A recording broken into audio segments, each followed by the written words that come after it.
the factors that must be considered while choosing whether or not the backlist must be digitized, the stages of digitization, the investments involved, and the various ways such digitization can be monetized. The workshop will be led by Ravanan N. Mr. Ravanan N. Heads the ebook business under the Daily Hunt.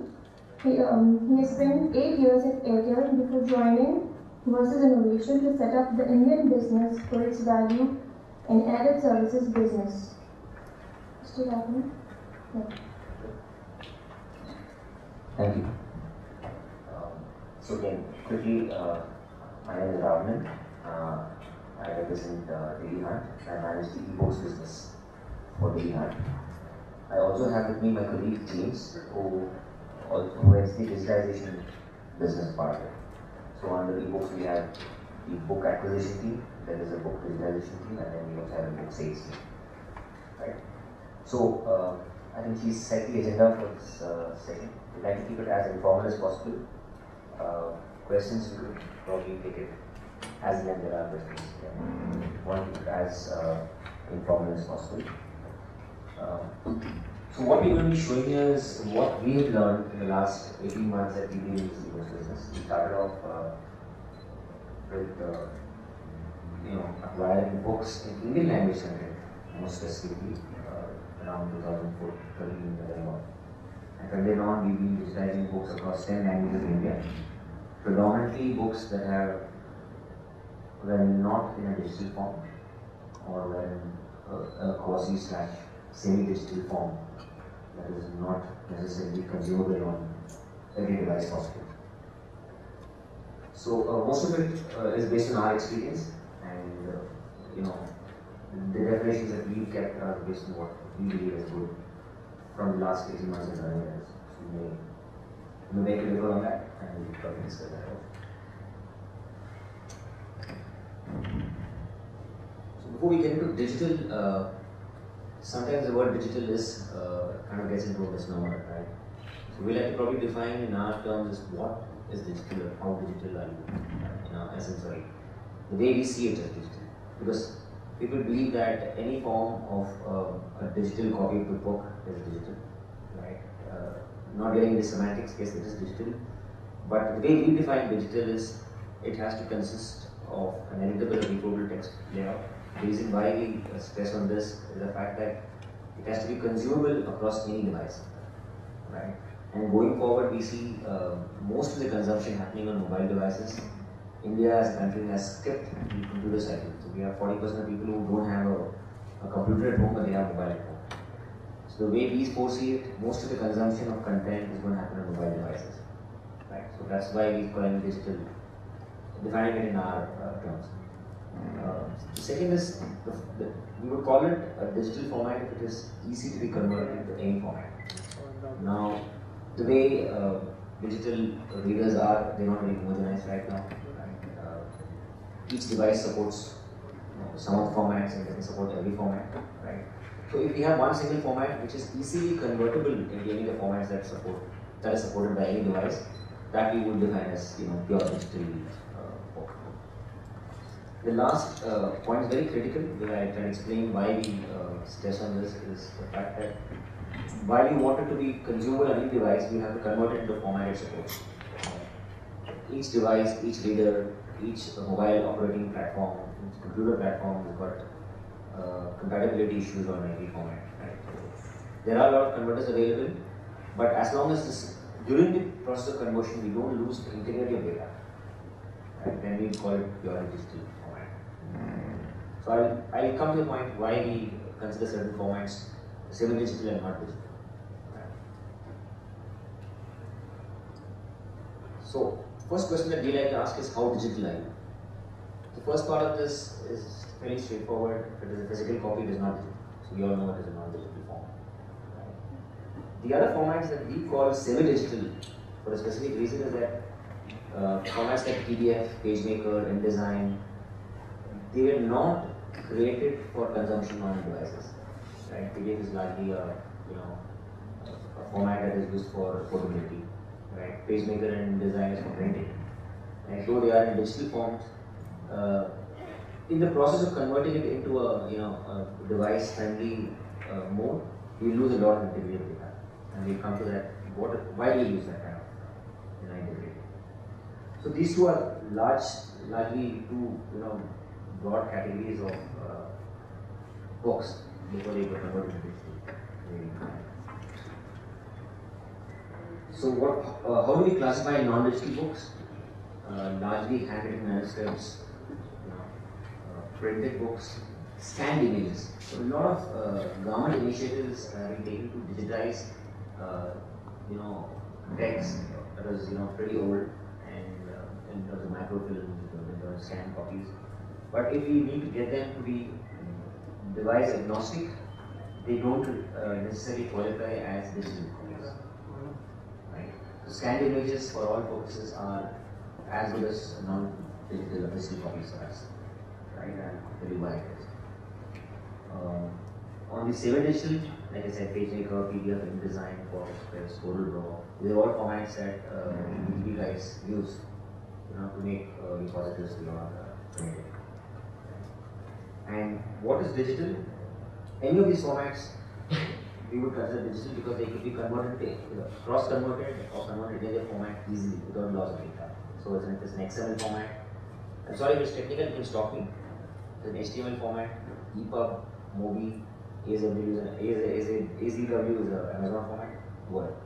So largely, in our experience, if a copy of a book exists in a Word format, that's the best. And XML, that's the second best, and then EPUB. EPUB is largely the format in which is consumable across all devices. Right. So this we would, in our terms, if these three formats exist, it's completely digital. For us, conversion is pretty fast. It's half an hour for a book, and then make the book live in half an hour, right? In our platform. Any questions? Yeah. What are the three? Can you just repeat it? Word, XML, and EPUB. So there are a lot of converters exist. Open source converters, you don't need to invest money in it. If you convert these formats into EPUB. And we're also looking at cost and time saving on this entire process. Could you explain what exactly is XML and what is the difference between XML and Word? Okay, XML is largely an extension of HTML, right? HTML is used for creating websites, if I may want to put it in very layman terms, right? The content in a website exists in HTML format, right?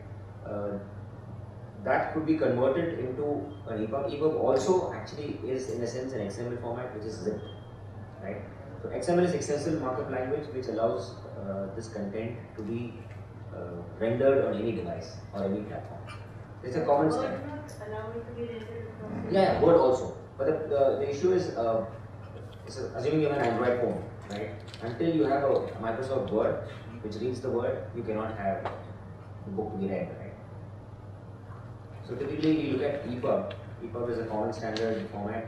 So even from Word we will convert to EPUB. It doesn't take too much of time. Then we make it look like. In other words, Word is a proprietary format. Yes, it is. So there are risks involved in it because it depends on. It is, but then for conversion, Word is very pretty easy because a lot of your editing also, your laying out, editing could happen on Word.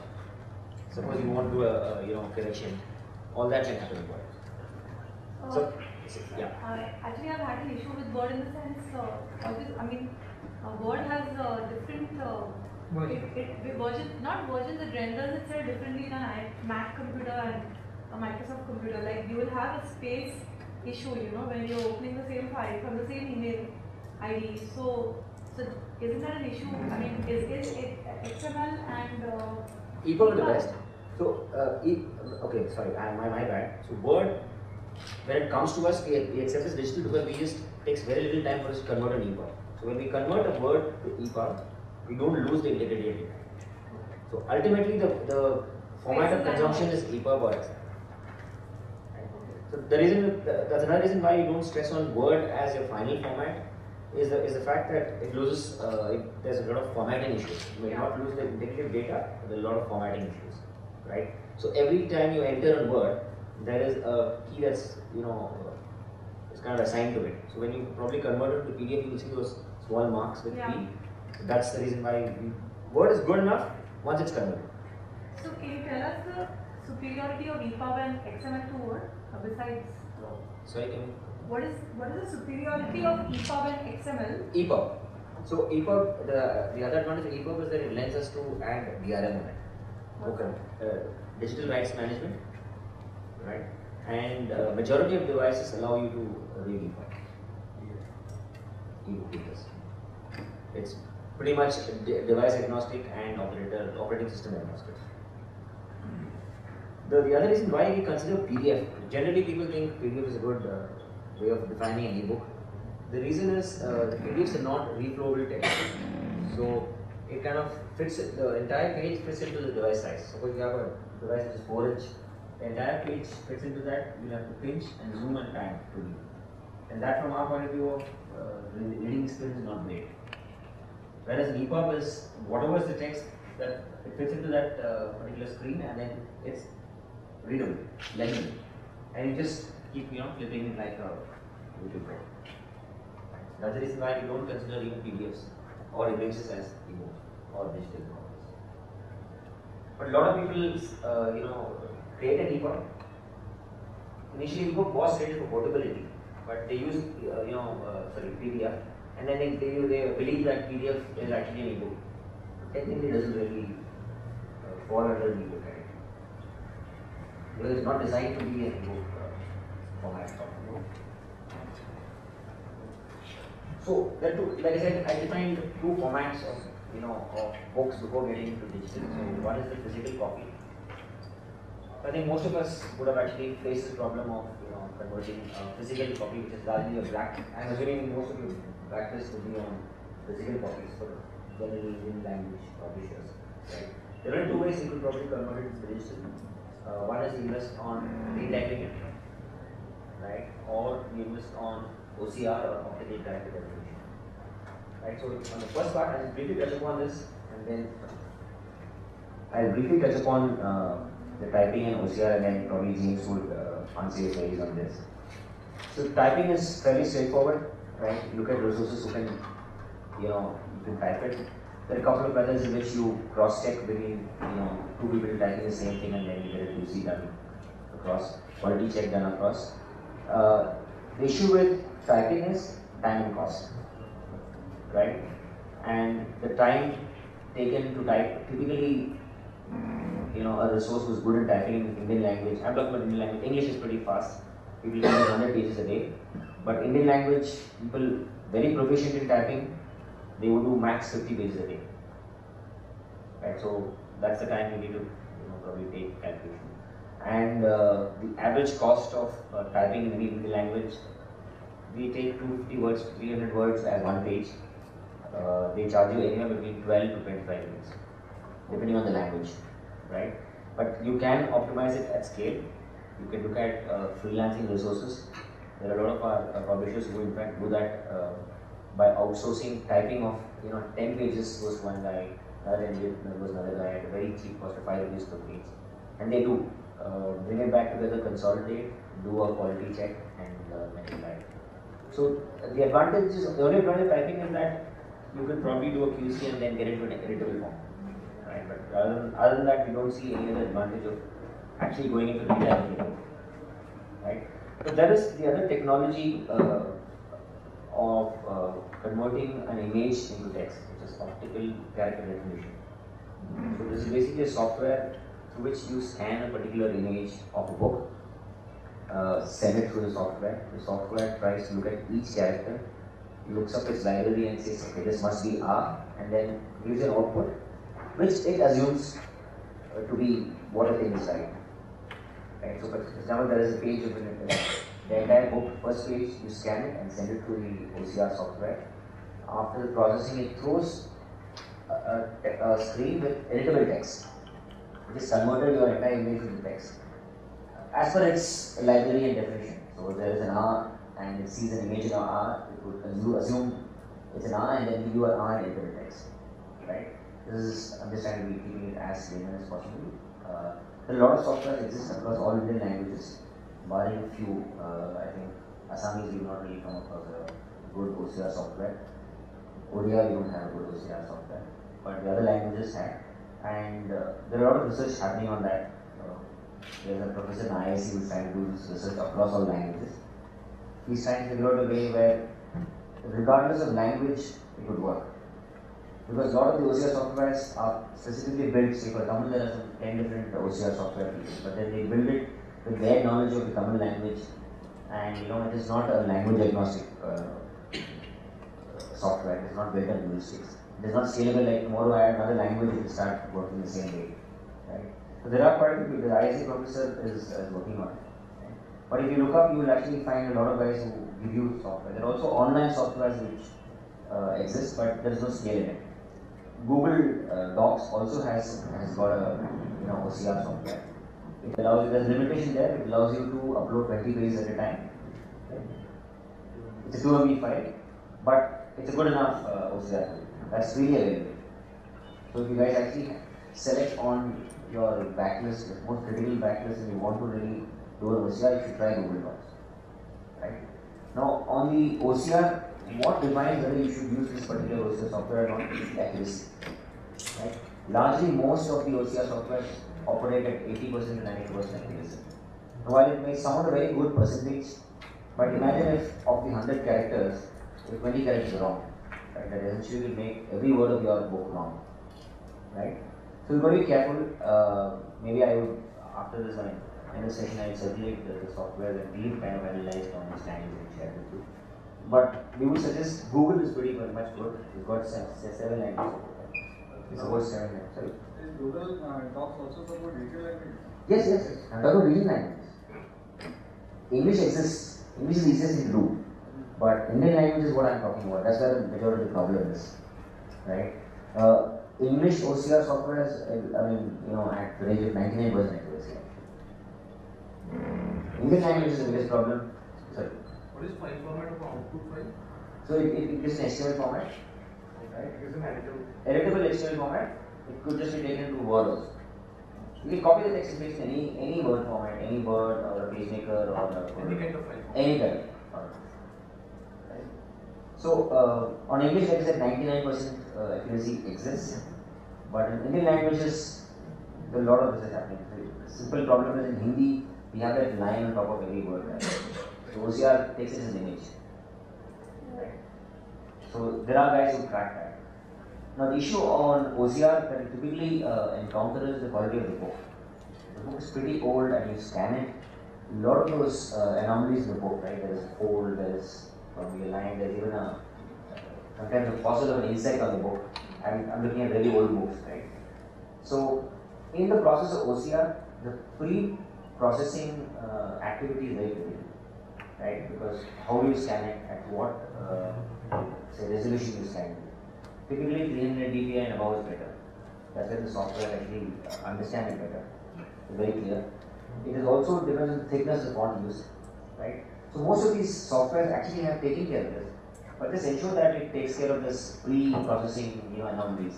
There is a skew. Well, if you kept the book a little tilted while scanning, then there's an issue there. So there is a skew correction that happens there. Right.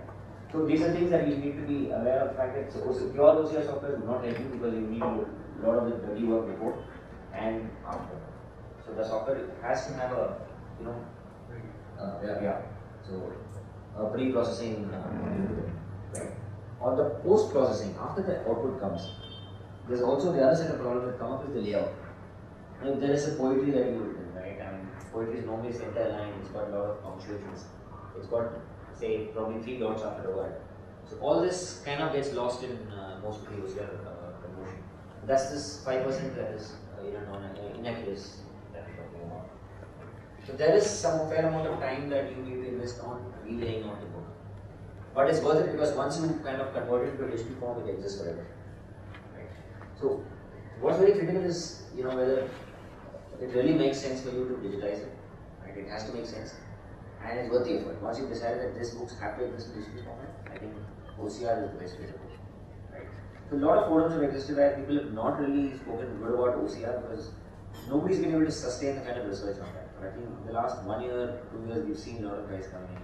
There's a company based out of Pune called InSense, which has got OCR in 4 languages: Tamil, Sanskrit, Marathi, and Hindi.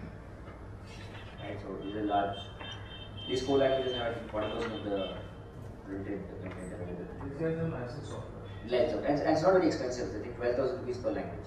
It's one time per language. By whom? IndSense. IndSense. Can you spell it please? IndSenz. Oh right. So largely physical is very fairly straightforward. Either you do an OCR or physical, or do a retyping. OCR I've kind of lined out what are the disadvantages, but it's, if you compare an OCR over typing, I think you save at least 40% of time over a typing format. Though it might seem it's 90% accuracy, but like I said, a lot of pre-processing, layout, but it's worth it. You'll surely save at least minimum 30% of your time on over your typing activity. Right. So the next one is where things get a little tricky. When you have a format like a PDF, a SageMaker, or a Google Doc, and you want to convert it into an XML or EPUB, that is where a lot of things happen. Because when you create the file, you have added fonts to it, right? You have added styling to it. Now, when you want to take the text out, the font out, and convert it into an EPUB or an XML, that's where a lot of loss happens. The biggest issue that we face is on PDFs. Now, the way we create a PDF, right, it's typically how at least in Indian language publishers operate is that they have a DTP guy, they have a manuscript, they give a DTP guy, he does it on any software that he is. There are hundreds and thousands of DTP software that exist. Most of them use their own custom font, right? They use their own font. So when they have converted that into a PDF, right, then a lot of loss happens. So a lot of ghost characters come inside. A lot of special characters or combo characters kind of get missed out when you create the EPUB, but when you're taking the EPUB and trying to convert it into an EPUB or an XML, PDF. From the PDF to an EPUB, you lose a lot of data, a lot of spaces that come in, double spaces that come in, matras get missed out, right? If you go back a little on how the fonts are created. Each glyph or each character in the language is given a particular code encoding on the keyboard. So, say for example, there is a font called Chanakya. The K could be Kha, right? For another font, the K could be Ga. It's how the guy has created the font, right? So, when you kind of try to extract the text and apply the font on PDF, that's where a lot of loss of data happens. So, in case if you're trying to create digital copies of a backlist, do not go for a PDF right now. PDF can be created from any format, right? So that is the least thing that can happen. In fact, a Word document allows you to convert it to PDF. So don't worry about creating a PDF. It can be created anytime. If you want it to be digital ready, make an EPUB out of it or an Excel out of it, right? So 40% of the content that we get from our publishers is in PDF. For them, it's just like, okay, digital hai, we kar do, right? But we spend close to 9 hours for a 200-page book in converting it into an EPUB for a PDF book, right? Average is 9 hours, but there are books that take 30 hours. Sorry, what? You usually do convert from PDF to EPUB? Yeah, so the next slide, I think I'll ask James to handle that.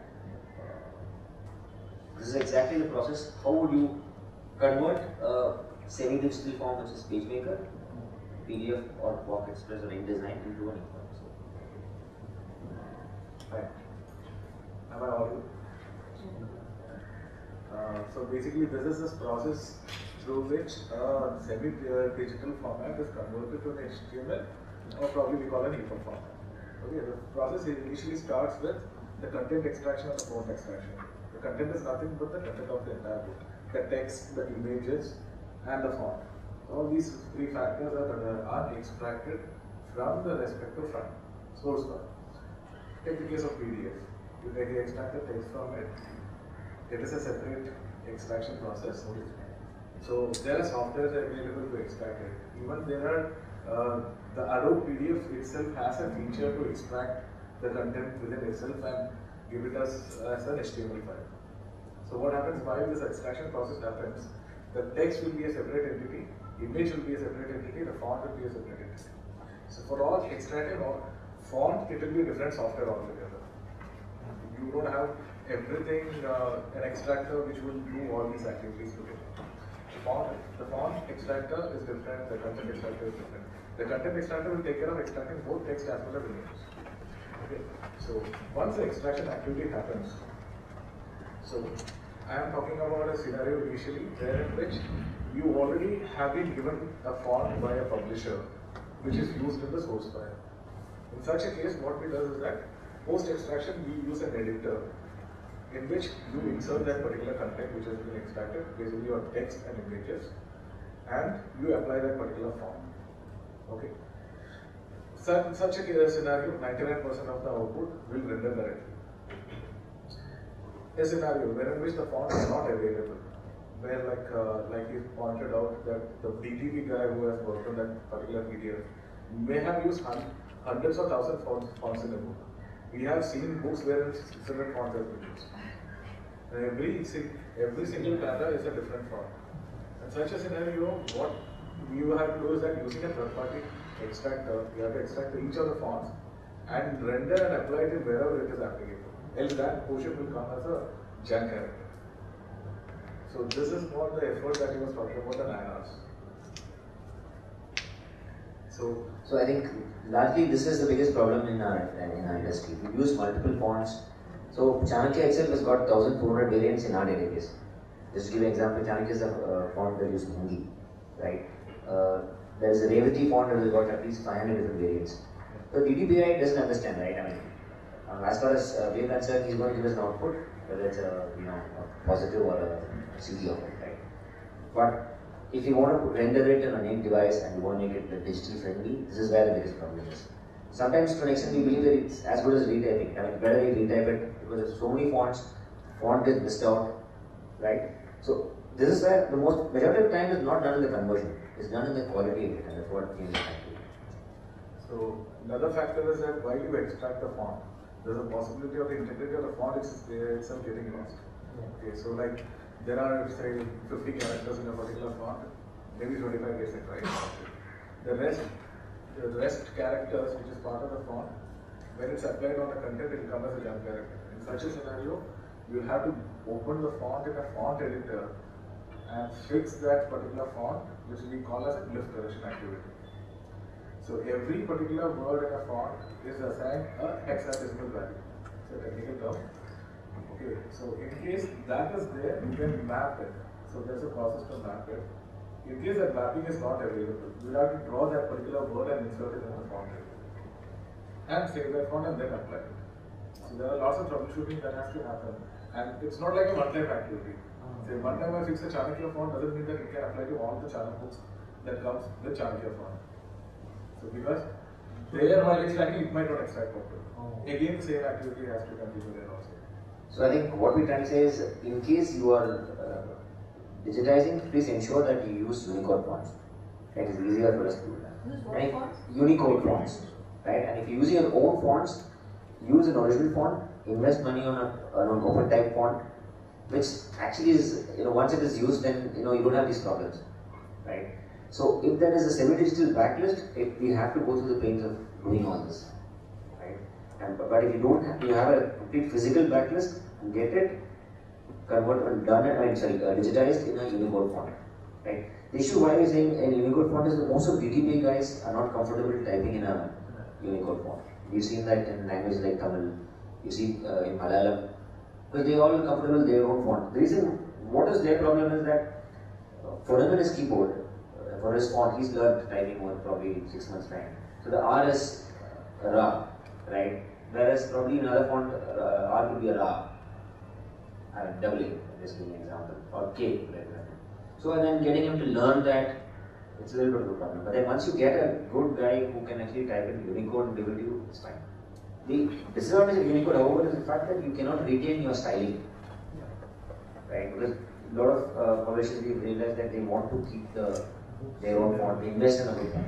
So while investing in a font, you should just invest in a open type font, because there are technologies. In fact, I would like to extend your definition of digital content. Sure. Whatever the definition you have with XML and EPUB and HTML, it should be with the Unicode font. Then it will be in true sense ebook. I think we should So have it. making Absolutely. international standard digitally content, accessible content, Absolutely. which will help the visually impaired people. Correct. So the advantage of Unicode are actually, multiple. Yeah. Is the fact that any device can read a Unicode font, right? And your text is searchable. So tomorrow you want to make an ebook in a Unicode font, Unicode font live on any platform, and you can do a SEO, a search engine optimization, Google. If somebody types that in Unicode, your book can be built. Because all platforms understand Unicode font. Say suppose you have a Chanakya book, right, and you have it in Unicode. If somebody types it in, say, Chanakya in Google, because it's Unicode, it can search for your book in its database and pull it. But if you have typed it in your own font, custom font, it does not get pulled. So if you want to make your content searchable, Unicode is the way to go. The other advantage of Unicode is it is very light. Now the size of the book is very critical as far as the Indian context is concerned. Like I said, most of the consumption is going to happen on mobile, right? If your book is more than 1 MB, people would think twice to download that book. Trust me, a Unicode book of 200 pages actually will not cross 1.5 MB. Moment you cross 5 MB, that's one is cost in India, right? For every 5 MB, you've got to pay at least 5 rupees, 6 rupees. There is a space constraint on the phone. Most of us operate on very, very little, and most of the space is like in the red, right? These are all field problems that we kind of faced. So Unicode is the way to go, or open type fonts, right? So I think that's a very valid point on open type. They're a little expensive proposition, whether you have to invest on getting a font done, right? There is also another way. There are converters that exist for any of the custom fonts, which means that if you have a text in a particular custom font, this converter will convert the text into an equivalent or the closest possible Unicode font, right? So there are companies who actually specialize in that, but for that you need to give them your custom font. They will work on a converter. There is a company which exists in which is based out of Delhi called K9. We do this. The approximate quote is around I think 20,000 per font. Right. So all the text that exists in your custom font, you run it through that particular software. It converts into Unicode. Right. There is also a software called Indica software. I think this is Indica, IAPACA, which does this. Right. So this is the set of problems that people who are in the midst of digitization face. While this physical form is very straightforward.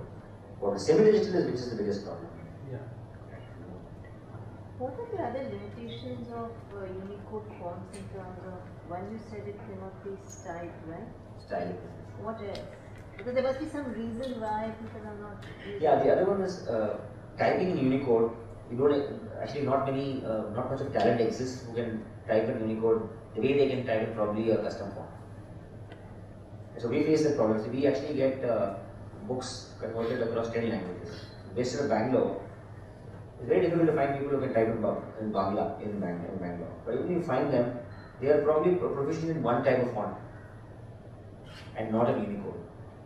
Right? So Unicode is a standard that exists, but none of the DTP guys use that because his publisher would have asked him, I want a SA like this. So they would have actually created a font for him. So the loss of styling is a big thing for a lot of people. But the other bigger challenge with proprietary fonts is that when they go out of fashion, when they go out of use, we have no control over it. Exactly. Those of us who are old would remember something called WordPerfect, which was a very standard kind of tool. One time it just shuts off. So then what happens to your legacy software? Your legacy files? It's gone. It's gone. So that's why Unicode is the best way. You're right, absolutely. So for example, there are certain publishers for font we're not going to find. They don't exist anywhere. Like there is a Tamil font called Sri Tan. Now we search across. There is the original Sri Tan, but then there is a version called Sri Tan 008, which has been used around 100 books. Now we're not able to get that version of the font. So what we do is we extract it. So like James mentioned that we actually go and actually recreate a font. So there is a particular character called Ko in Tamil, where the leg is missing. So we've gone. There are tools that exist. All of them open source. You take a font and then clean the glyph. You actually add another leg. I think it is time for publishers to lobby for standardization both at the central and at the state level, because imagine in English the equivalent would be like if I get an email from you, I have to use one particular font to open it. If I get an email from her, I have to use another font. And that's the situation for every language. Exactly. It's crazy. I mean, the kind of lack of ability to communicate. That's why publishers as a group need to probably lobby saying that standards have to be set in place. Keyboards are not. No. I mean, they try to standardize it, but it's still. So in fact, companies like Microsoft are actually involved in this. So they've kind of invested a lot in the Indian languages. But like getting people to actually adopt it is a big problem. The Karnataka government is sort of initiative in getting a standardized font. Tamil Nadu government is doing an initiative in getting a standardized font. There is standardized font like a font called Taste, which actually is got accredited but people not using it. So the biggest issue like Sir said was that we have to convince ourselves to start moving away into something that is more scalable, right? So obviously there will be pitfalls to it, but then if you look at a long term on the scale perspective, I think we have to probably move to something which is going to be device agnostic or operating system agnostic. Right? And Microsoft also is one of them who is really invested a lot in that. Can you say something? Yes, sir. Yeah. Basically, it's a wonderful discussion that's happening. The idea is, I can relate to many of the things that's happening. The key issue here is, traditionally publishing has been happening in the non-Unicode custom-based font. Okay. I've been also a party to it. We have made fonts, we have sold fonts, so this is a thinking one. But last 5 years, I'm seeing a thing that Unicode is, like he rightly said, and all of us feel that they laid the platform across the international languages, and they have given a single code base to work with. Now, this is the best thing that could have happened. I mean, that is for the standards part of it, that we can push content in Unicode. But having said that, you still see even today any printed publication in Indian languages will not be Unicode compliant. Okay, the simple reason is very, very simple reason. Like he told in a particular way that there is no styling possible. The issue is that Unicode font, if you look at it in your Word document or any of the other browsers, they are the same face. They look same. It's stereotype Mangal font where you get to see all across. Okay, you can't run a book like that, and it's not a print-friendly format. Even the look, the feel, everything is not printer-friendly because Mangal font was not designed for printing anyway. It was meant to be a browser font. It was supposed to look good on a browser. That's all. So we are trying to look at the same font on a printed document or on a device to read books, long books. You want to read 100 pages of book, you can't read in Mangal font. You need some font which is better aesthetically pleasing to the eyes compared to that. That's where the traditional fonts were there. Okay. Now, having said that, what is the way out? The thing is, as publishers, if you feel that you can port all your print publication to Unicode, that will be the best. Otherwise, you will always have two legs on two different horses and you will try to ride a horse. One is your print, one is your EPUB, and you are straddling between them. You just can't go anywhere. Whereas if you merge them to one, you are having a single thing, your data is one, and it will be like English. You do right from your concept level, copy, paste the text across your boundaries. You can take it to print with the same font, you take it to the web with the same font, you take it to your EPUB with the same font. Okay, this will give you the ultimate freedom to work with your publications. So the thing is, we do have fonts which are Unicode compliant and print friendly. So the idea is you can look for such options. There are things which exist, but again we need to work around that, but we can definitely help you in doing that. So I think we'll probably in the material and circulate after the discussion we'll add that point. Sure, sure. So you said there are Unicode fonts which are print friendly and which don't have that design limitation. Yeah, exactly. Yes, there are.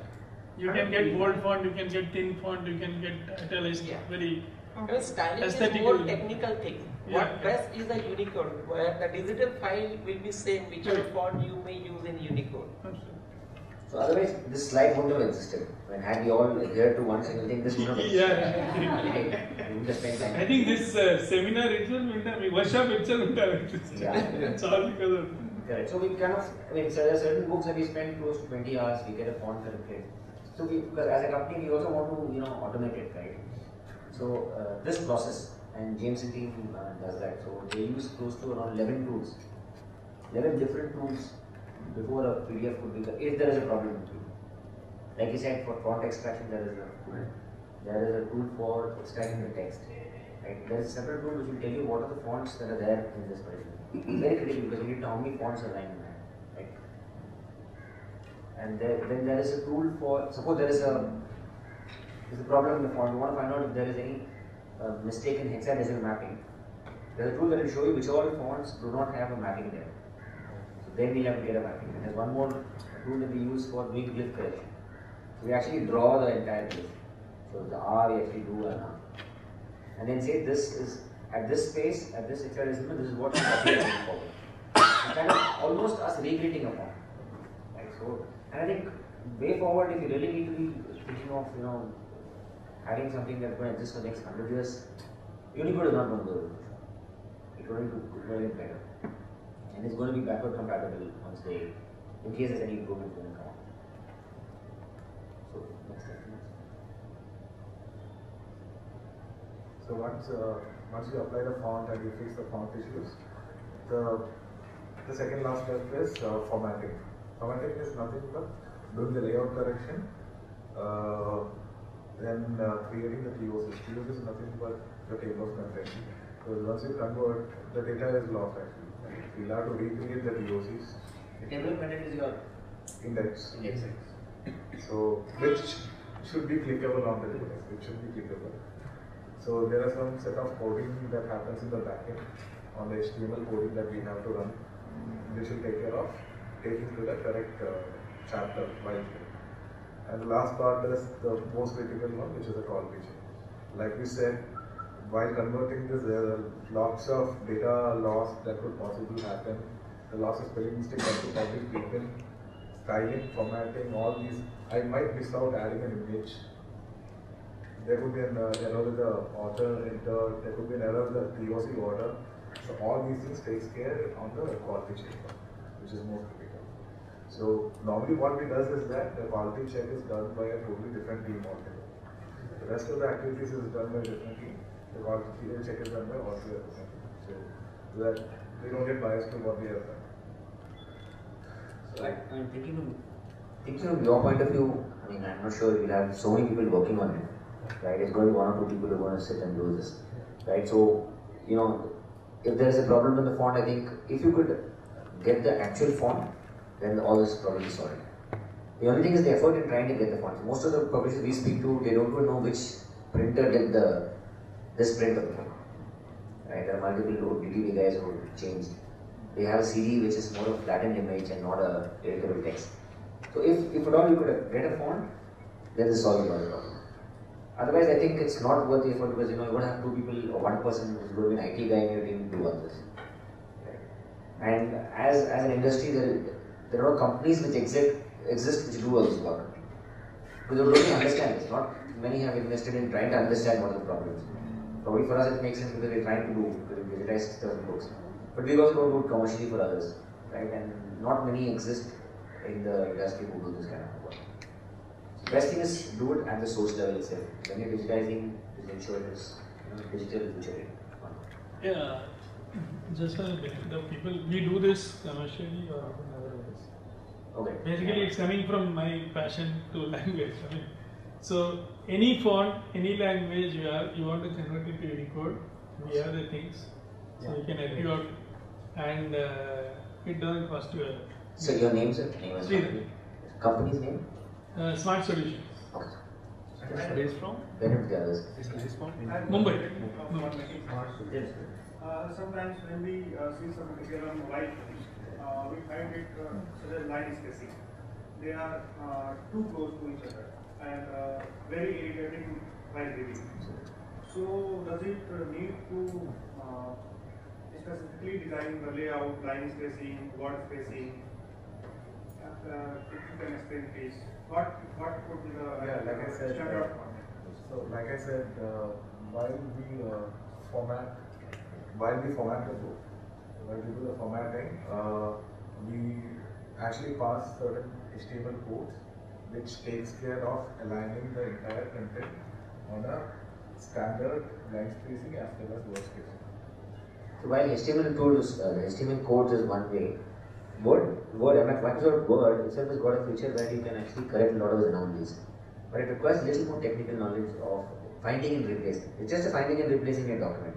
But what to find and what to replace, because it's still an HTML code only. So the space in HTML, if you need to find and replace, is what type.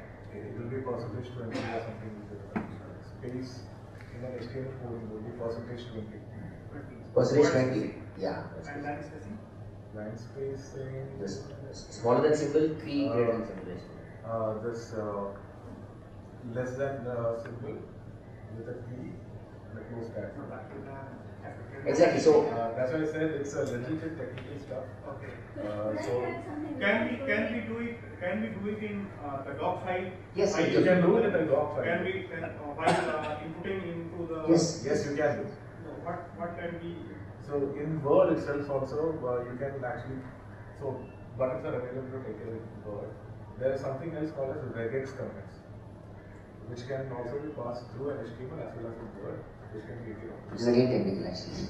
It's called regex comments. Even without going technical, you can do it. I am an author, I format Absolutely. my own books. Yeah, Word is very easy. And what I do is just on Word, just make sure there is no extraneous formatting. Keep it simple because it needs to be very flowable and readable on all devices. Perfect. Keep the line setting to 1.5, and that works very well because the lines are not too close together. And you don't really have to do anything technical. I use something called Juto, but you can even use Calibre, which is open source, and it's free and it does a great job. So you really don't, if you don't want to get into the technical stuff, you don't have to. There are pretty easy ways of doing it, you just have to do some research. So what we do is when we mail out the entire this PPT and the tools that are used, we'll add this also as a problem. Calibre incidentally comes from a technique in Bombay. It made it open source and put it out locally. So globally, It's Govind. So I think it's stock support now. But it's one of the best tools. It is better. So open source will keep on getting support. So Calibre is one software we use extensively, and the latest version also supports Unicode, which is not there in the previous version of it, right? And so, like I said, the other two tools that we used was Calibre and Sigil. Sigil is a tool which is again an open source tool before the Unicode was created. Anything has to happen on Sigil. SIGIL. And this is Juto, Juto, it's pretty good. And you can use Scrivener and also do it from there. It's also Yes, sir. So I think we will include this. The only thing is, in certain languages, so what our research over 10 languages has finally arrived at the point that I use only Sigil and Calibre. Right, so that's the reason why we kind of saying that. But I'm looking at all languages, maybe the language that you like. Overall, the language is a mess in the sense that while you say all Indian languages, you are talking about maybe 4 or 5 major languages. 10 of them. Yeah, which are covering a large number of people. What happens to say the regional languages which are quite large, talking 5.5 million people? Scripts. Yeah, maybe scripts, but I mean they are using the common scripts. They are using Devanagari, it's using Roman, it's using Kannada, but there is no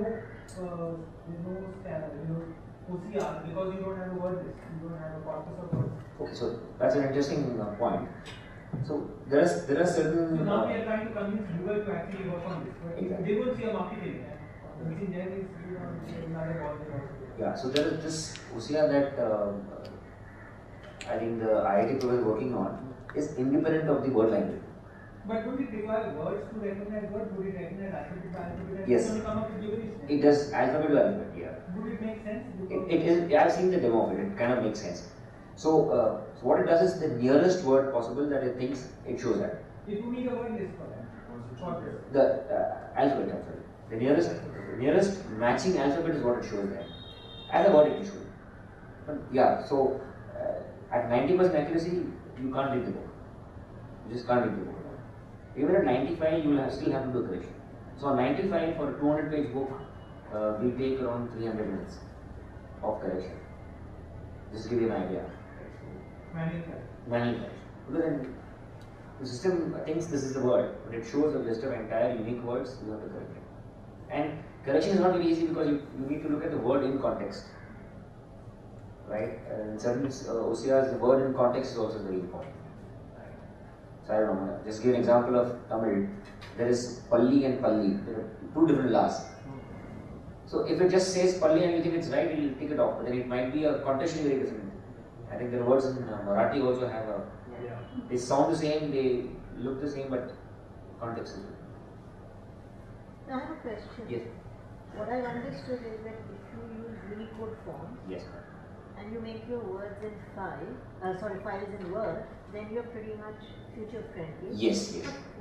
How do you format the pages then? In what software do you format? So in fact, when you convert anything from Word, the formatting, whatever is done in Word is retained.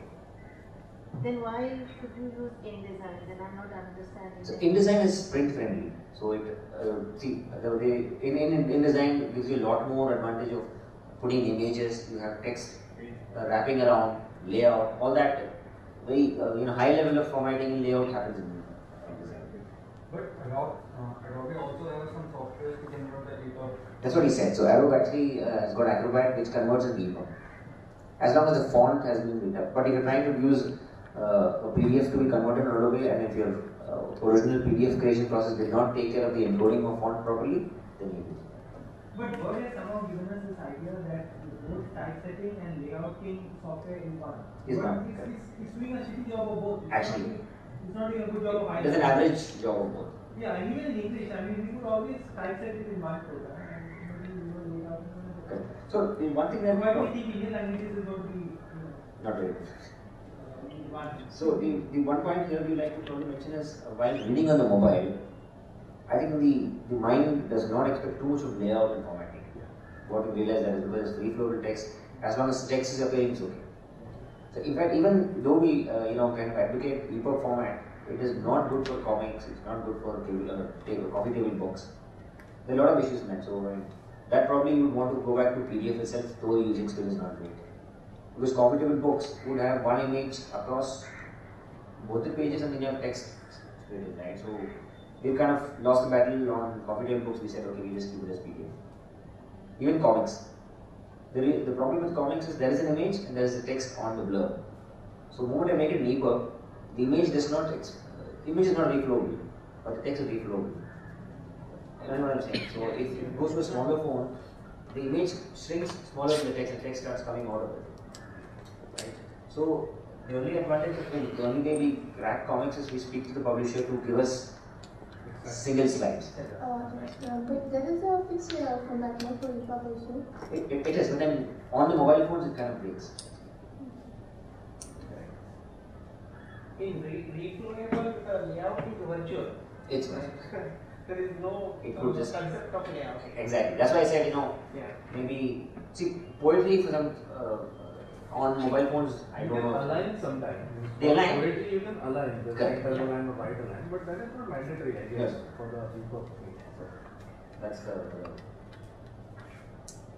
I mean, not going to spend too much of time, but the advantage of going digital, I think all of us know, right? Just one final question. So, as a publisher, having said something in Unicode and in Word, and said it's given for digital application, is that good enough? Good enough. And then I can go my print way and Absolutely. I think we have Jaya. So she also does a lot of open print and demand. You would like to add something here? So I think most of the things you already said. So one of the resistance we see in publishers often is that this accurate font is not available in Unicode. I think part of it has changed. Some interesting fonts are available at places like Google Fonts. And even if it is not available, I would say that in digital world you just have to see that control. The reader will decide how he wants to read it, what font he wants. So I guess stick to Unicode, that is suitable. Even if for the time being you have to see some other things. And yes, that part about using one kind of software for print and one for ebook is perfect because print gives you a certain kind of power. You don't want to lose that, so it's okay. But just make sure that your final content is there before you do this bifurcation because if you later make changes, you don't want to keep doing it. said you have some very good best practices in the sense that if you scan a page for 4 cents, you can get it OCR like at very high level of accuracy. Correct. Unfortunately, we are still struggling with the value, and that's where, as a group, probably we need to lobby for more to be done. There is government funding, there is money gone into it, but it seems to be a bottomless pit because the results are not. Exactly. So we recently attended a seminar by the Tamil Virtual University. So they actually invested. So I spoke to a couple of 3 of them was working on. I think their problem is only in being able to sustain kind of research. See, the other big point in OCR is machine learning. The machine learns over a period of time that this is the word, right? And that is not like overnight, tomorrow morning it will start learning Tamil and coming. So that's a pretty complicated process. You start correcting the word, and after some time it will say, okay, this is right. Because it's just looking at character to character comparison. Is it searchable, like searchable by search engines like Google? Unicode is searchable. Even if it is like a pay to read, like I need to pay it's not a free book, like I need to pay to read the book also. So it depends on the publishing platform. Okay. So right now we don't allow our text to be searchable because most of it is around where in custom fonts. So some of the books on the Alien platform are not on Unicode. Okay. Most of them. No, why I am asking, like a reader might know there are some specific sentences like in the content of the book. Yeah. So he want to get the ebook, like without knowing where, he cannot find out where the book is available, right? The question of text being searchable also kind of, there is a conflict on the DRM, right? So right now we're not very confident in allowing the text to be searchable because we believe that DRM for Indian language is not very strong. The text from entire content cannot be searchable, but from description you can search. You can search. Available of open format. Metadata is searchable. Yeah, metadata can be searchable. You mentioned DRM as a plus point earlier, and now I think in the Fixed Springer or one such publisher says most that our books are not DRM restricted. What's your take on that? Which is the way to go? Because DRM is a kind of ideology, it's a thinking pattern. We'd love it if a book is not DRM protected because it's easier for distribution. But it's the publishing community which has to take a call on that, right? And I think they've made a huge leap of faith in getting digital, right? And there is still that fear lurking fear in them that if it is not DRM protected, I think my content is going to go. So we've seen that happen. I think on DRM, sir. I don't think would you want your content to be non-DRM protected, for instance? Not really. I'm So part of a big yes. self-publishing community, and a lot of us don't do DRM at Yes. all. Because the thinking is that if you've already bought your book, you should be able to read it on a different device. And really, if you people, there are enough tools on there to break on the internet to break DRM. It's very easy. So we feel that you're actually penalizing people who are going about it the right way. So we don't even enable DRM. So this is part of a larger debate on Creative Commons and all that. So we don't want to get into that. So for us, actually, it makes sense because just to give an example, why we would be happy if it does not DRM protected is that then I can sell the book as an individual unit. Right? Every device has got some reader on. I don't need to sell. I don't need to ask you to download the daily hunt to read the book.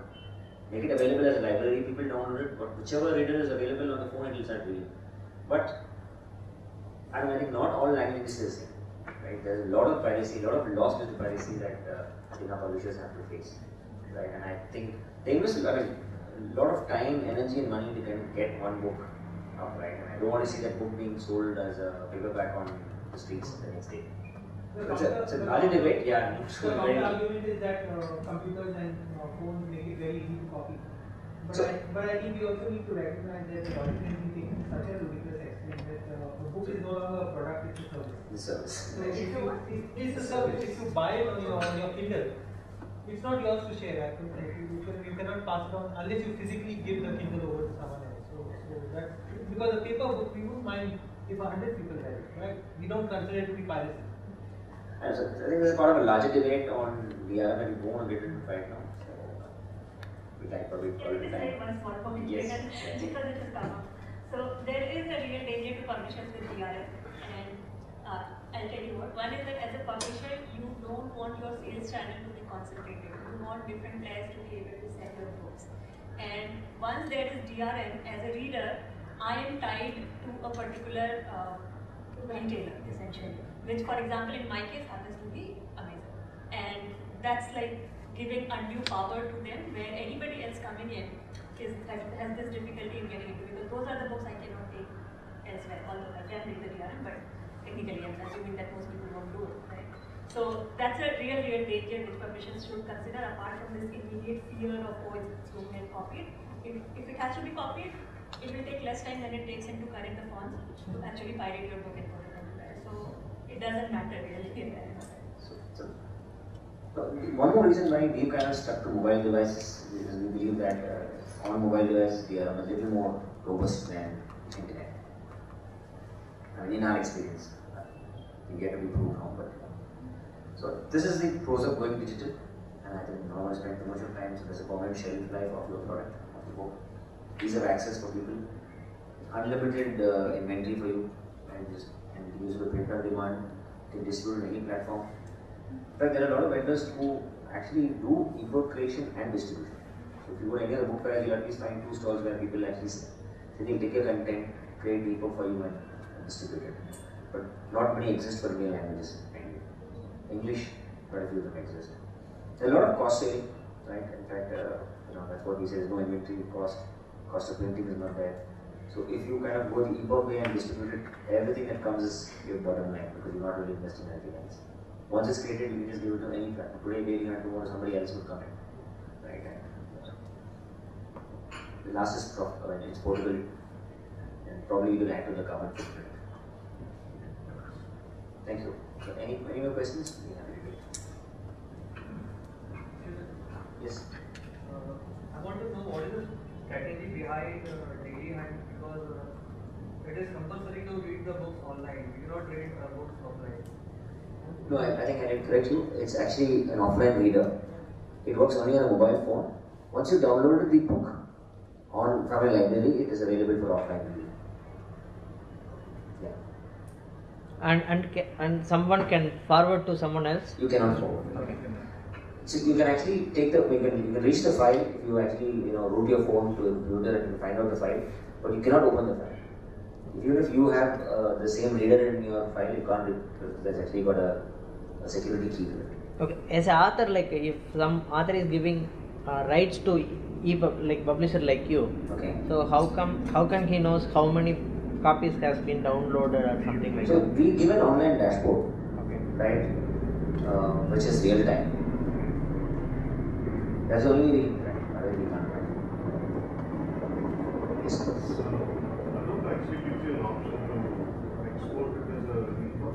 Yes, it does. How accurate is that? It's whether you are doing this with a capture and you ask him for an EPUB file, which he gives along with your PDF. Is that readily uploadable to all these platforms? Or do you yes. As long as the source file before pre-conversion was. So Adobe actually would convert it into EPUB file. If it is made in Unicode, then it works fine. If it is made in an embedded font, still you would have to extract the font differently and apply it. This works for English also? Or yes. And it's available only in the Adobe's latest version, Adobe 10 matches. Yeah. The latest one, yeah.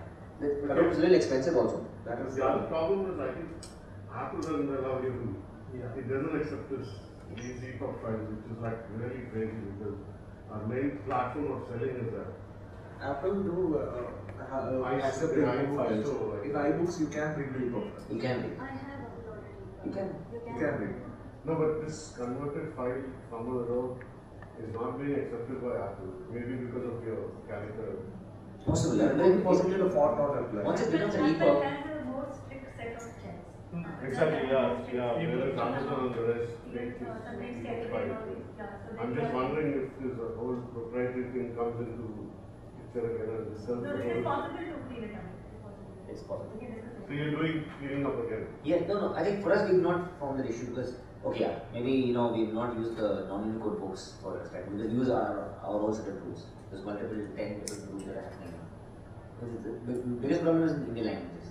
Since we were talking about software, I wonder whether this experience has been shared. There are companies or people claiming to represent companies like Coral, for example, who phone you up and say that we found traces of Coral on your system, And then the next step is to actually pressurize or let's say draw people into buying their software. In this context, it has actually happened. They phone me out. I was wondering whether we could look at whether it makes sense to look at some kind of record where free software open source is promoted, both for Indian languages and for so there are some tools which exist. Most of it we've actually stumbled upon them by accident, right? But there are, for every action there is a free software and a paid software. Obviously there is a difference in the output, right? Free software adds a layer of some manual intervention happening, but then it is not as bad. For everything we have, every tool we have free software, and which is open source. There is no license issue. Like for one, they have very PDF and micro PDF. Very PDF is a software used to extract a font from a PDF file. That is a paid software. I think per license 3,500 rupees or something. A similar version, which is called View PDF. It's an open source, but it's almost similar.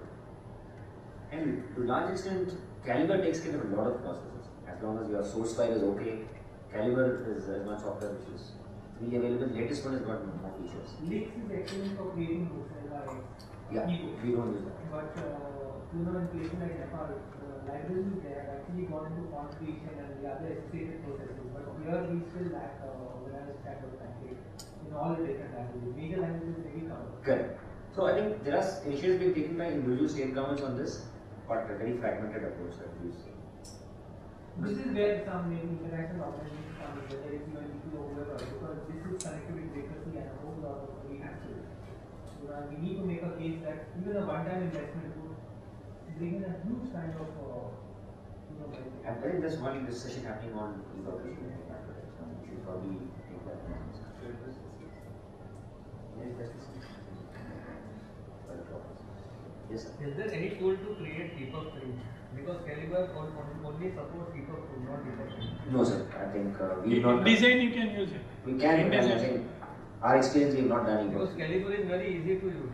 In design, we have to create entire layout. Then we have to export to EPUB free and take Yeah, but Sigil you can use. Sigil is also support only EPUB 2, not EPUB 3. No, 3 you can. No. Sigil Unicode editing doesn't happen. No, I have done 3 with Sigil. So Sigil does it support Unicode? Yeah. Sigil supports Unicode not for all the languages. Malayalam doesn't support. Malayalam doesn't support. It comes as boxes. It changes so the but Calibre has come up with an editor which will support all the Unicode or non-Unicode fonts all over. Compared to Sigil, it has more features also. No. Thank you, everybody. Thank you. Thank you.